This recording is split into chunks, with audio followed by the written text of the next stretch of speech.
So hanap buhay muna tayo. Yan nga, pumasok na ako sa trabaho. At pagkatapos ng trabaho, nagkayayaan kami na pumunta sa factory ng New Balance para tingnan yung mga sapatos na mura dito.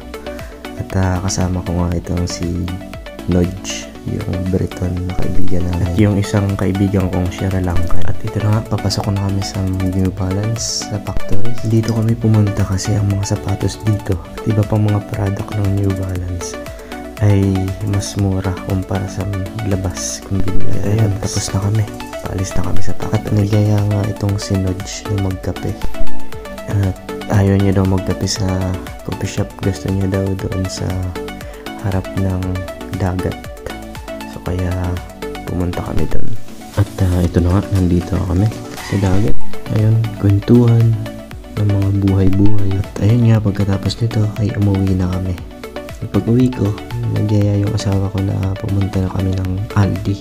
Ang Aldi ay isang grocery shop dito sa UK. And ayun, kasama ko nga din yung anak ko. At habang naglalakad, nauuhaw daw siya. Gusto niya daw uminom ng tubig. And then nga, masarap maglakad-lakad dito sa UK. Kasi malamig, parang hindi ka napapagod. At ayun, malapit na kami.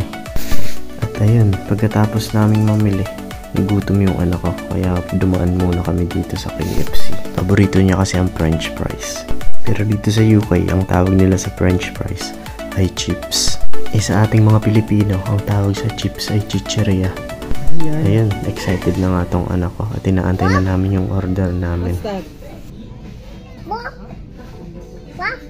Fox? Is that a fox? Or... At first it's really weird.